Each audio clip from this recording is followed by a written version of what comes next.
folks, Chris Voss here from the ChrisVossShow.com, the ChrisVossShow.com, giving you all the latest in social media and technology that we take and cover.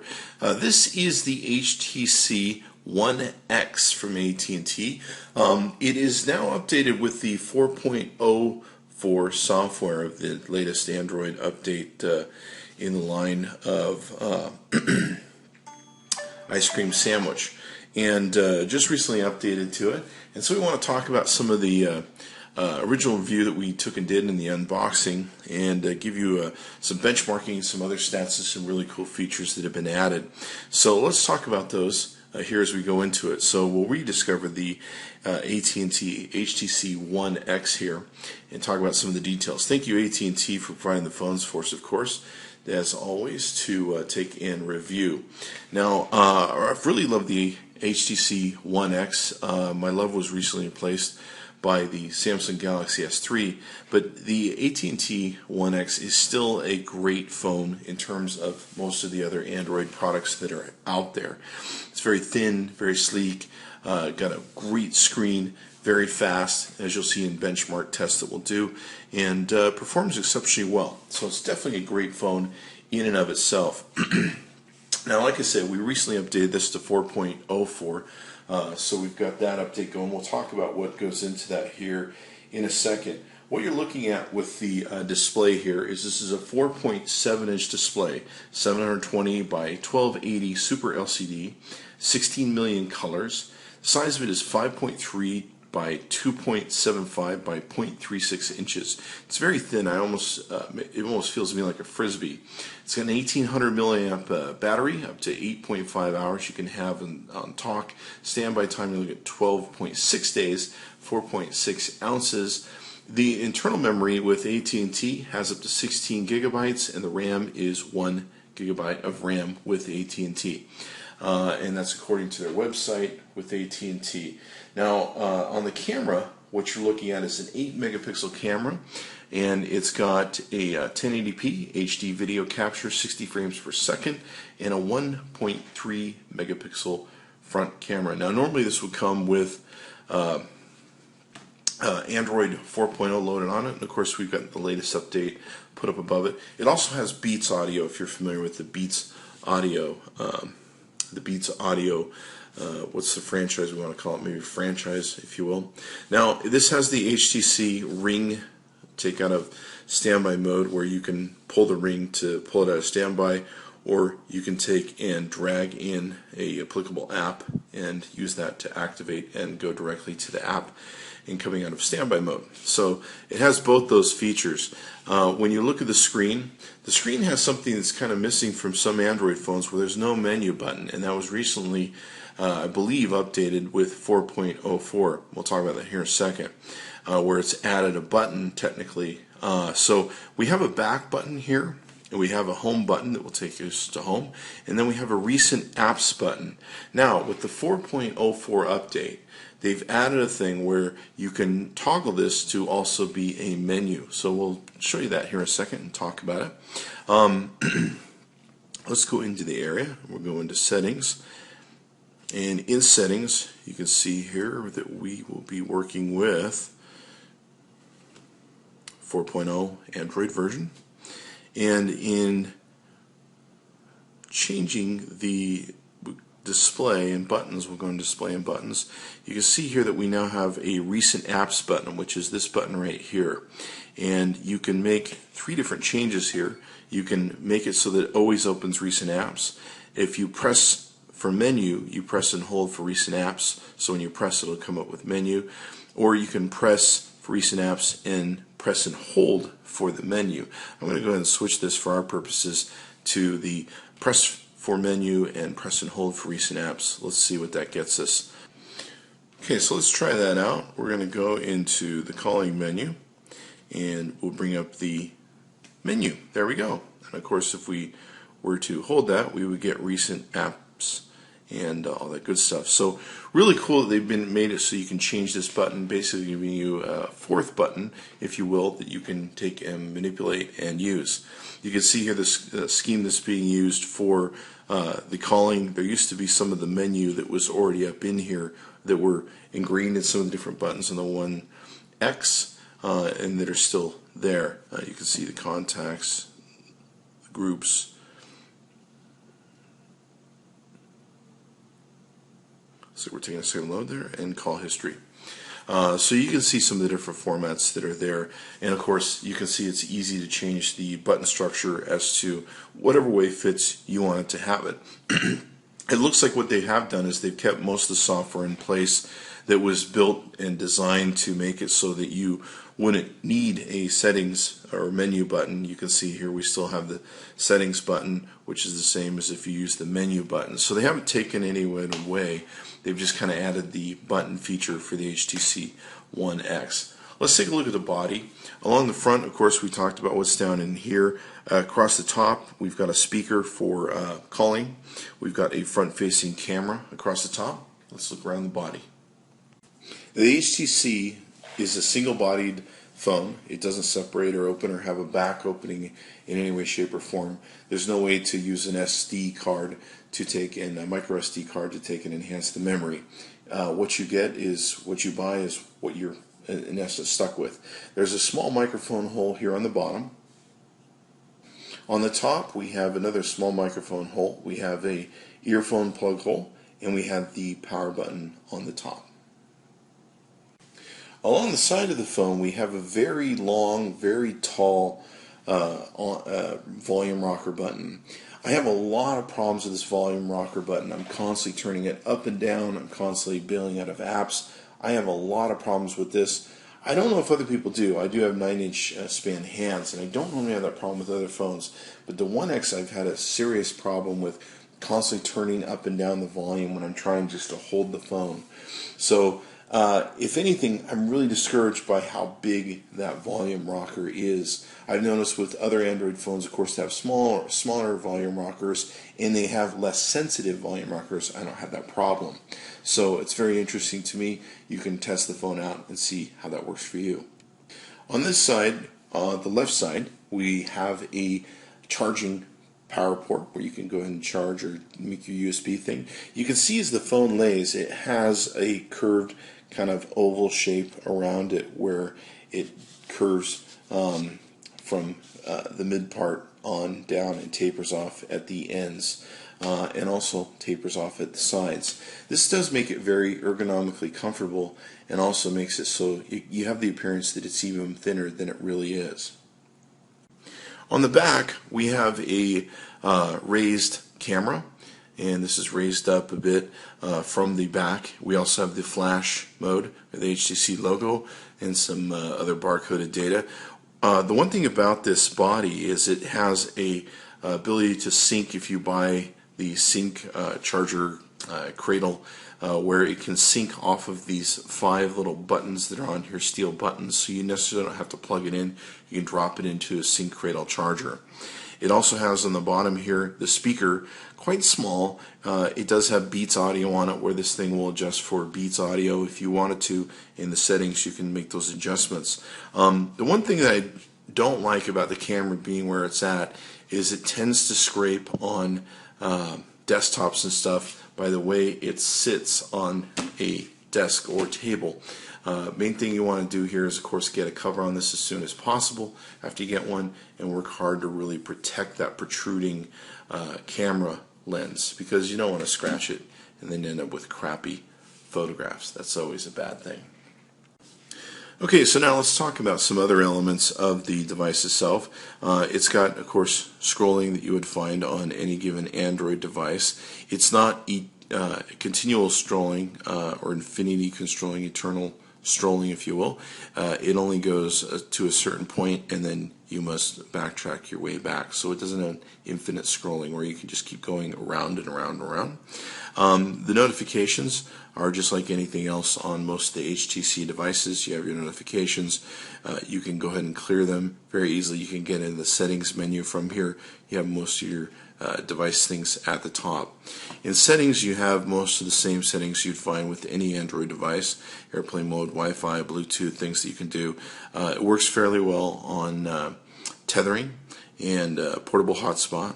So it works good there. Wi-Fi, of course, always works well.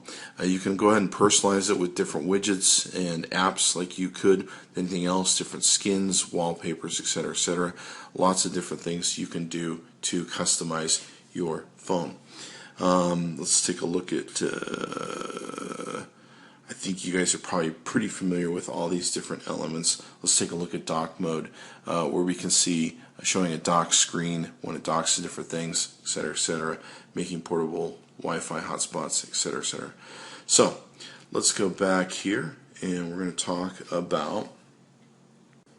Now, the one thing I should mention that I forgot to mention earlier in the details, it does have a 1.5 gigahertz processor in it.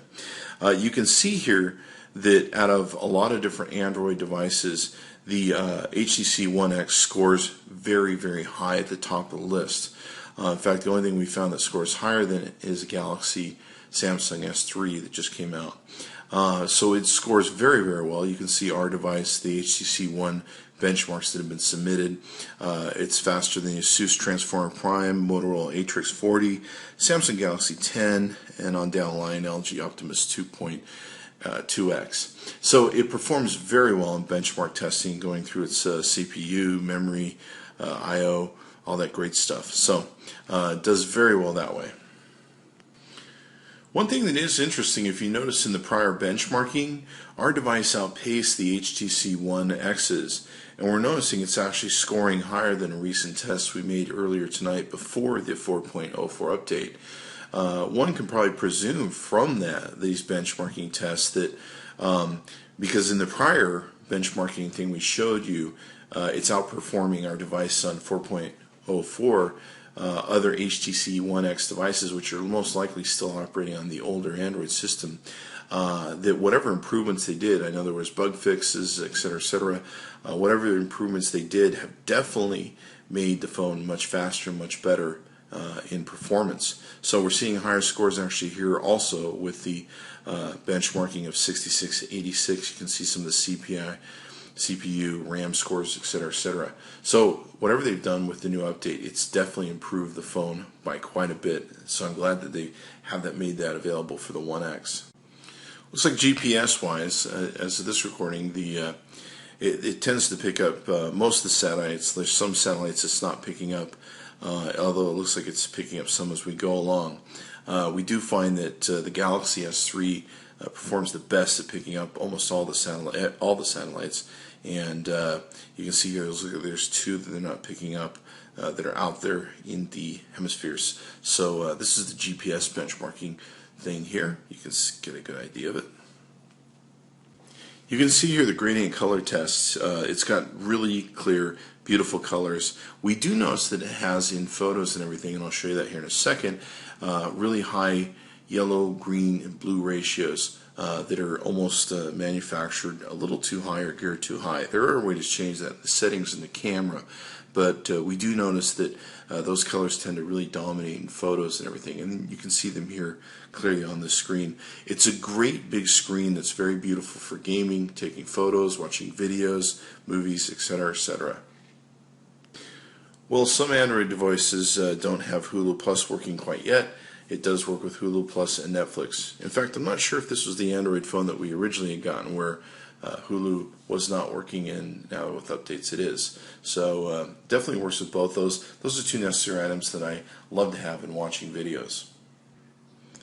Okay, so one element of this is also how the Beats audio works. It works with anytime you plug in a headphone or earphone to the earphone jack, if you will. So let's go ahead and make that happen now. Now, when you see this plug in, and we happen to be playing some music, let's go ahead and play something here. You will see the Beats audio will come up to tell you, and it will flash red saying that the Beats audio emphasis, if you will, is on. You can turn that off if you want, and you can turn it back on through the notification menu. It does make a great difference in the quality of music and the sound of it passing through the earphones. I tend to prefer the Beats audio on. So that works very great. We've actually seen Beats audio boxes that you can take and plug the HTC One X into, and it will take and play through Beats Audio through the box itself. So very cool devices and things that are out there for it, but we definitely like the Beats Audio. Now, of course, with the Android phone, you have the ability to customize. You've got your widgets. It's got a great widget viewer where you can go through the widgets in a very great presentation to be able to find what you want very quickly and, of course, very nicely. Some of the older Android versions of, well, the HTC Sense versions have a different way of presenting this, so the newer versions definitely I like this a whole lot more. So you can definitely customize your phone with not only apps, folders, etc., etc. You could also have the widgets that are there. So now what we're going to do is get into the camera and talk about the camera. Now it has an 8 megapixel camera, and it takes very bright, shiny, beautiful photos, but like I say, we tend to notice that the yellows are jacked up, and so you do get very bright photos, but it's kind of artificial. The yellow, blues, and greens are jacked up in the system. Now you can adjust these out, but let's go through the menu here that you can take and see. Up in our right hand corner, there's a thing where you can choose from different filters and effects that you can put onto your camera to be able to take pictures. There's the shutter button for the camera itself. There's the button for video, and there's also a area button that you can touch to take you into your albums. You of course have zoom capabilities here, and then on the right side you can choose between your flash, turning it on and off. You of course have the settings here. Now you can also now with the update accomplish that same thing if you program the recent apps button, or what used to be the recent apps button, with the menu button that will activate there. Now in this you can do several things with the camera. Of course you can switch to front to back. You can set timers. You can adjust the image resolution. This comes in handy when you want to make pictures or send things through MMS, and maybe you don't want to bog down the internet or use up the data. Video quality, of course, you can also adjust downward too if you like, especially if you don't want to send huge files. You can change the the ISO setting. So you got white balance, continuous shooting. Now the one thing you can do that's really cool is you can do auto review, where you can shoot a number of frames. I believe it's up to 8, and then you can choose which ones you want to take and do, and you can eliminate them. You can limit up to 20 frames at a shot, where you can do a continuous shooting and all that sort of good stuff. So lots of different stuff that you can do in setting up your camera options and getting it all going on. Setting up your video options, etc., etc. Let's take a look at how the camera operates and some of the results that you're going to get here. Now this is a low light shot that's done with a flash, and you can see it comes out fairly well. It performs fairly good in low light with the HTC One X. So not too bad here in a low light situation. A little bit of blowback on the eyes, but other than that, it came out fairly well. Let's take a look at video. This is video of a situation where we're recording my dog here. We'll go ahead and take away some of the audio. The rocker button moves very quickly and easily, and that's one of the biggest challenges with it, is it can too easily get changed around. You can see here the colors definitely are very vibrant, but I got to tell you, the floor is much darker than this. You do see a lot more of the yellowish. If you're looking at the brown floor, that is a brown floor and not a, I don't know, light tan or whatever that case would be. It's not too bad, but one thing you notice is when you go into high yellow, blue, and green environments, they really start coming out. Like you can see the green coming out here. If you go into a high yellow environment, it gets really icky. So, but you can adjust that down in the settings and make adjustments. You can see here once again, it does take great, incredible photos. Once again, though, this isn't a yellow tan floor. This is a dark brown floor. So you can see some of the color operations here. Also, it takes great pictures. There's not too much bad I can say about it. I don't like the yellow being cranked up as much, because in certain lighted situations it becomes kind of ugly. But it does take great pictures. You can't argue with that, and it's pretty awesome. I do love the thinness of it too. One of the great things is it feels like a little frisbee. So it's a great camera for taking pictures. Other than the fact that I'm knocking it for the yellow, blue, green stuff that seems to be artificially kind of jammed into the phone and upgraded there.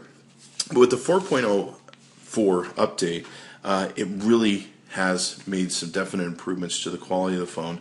It's definitely made some, I think it made some small camera adjustments from what I understand, and having this fourth button, if you will, where you can take and do stuff, and of course it's not going to do anything for us right now while we're in this mode. Let's try switching to a different mode where we can see that activate itself. Of course, you got your speed dial, block callers, settings that you can take and make with your phone and be able to customize your service. You've got all that as you would with any Android product. I really like the phone. It's a great phone, and had a pleasure working with it. Thank you, AT&T, for providing the phones for us. Be sure to check out the AT&T mobile website to see about getting your own HTC One X, and they're very nice of us, nice of them to loan us one.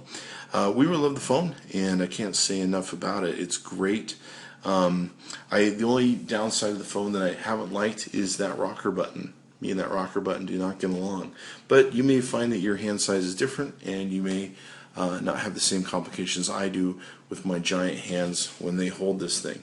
But what I usually tend to do is I tend to grip. Maybe I grip too hard, and there you go. You can see what happens.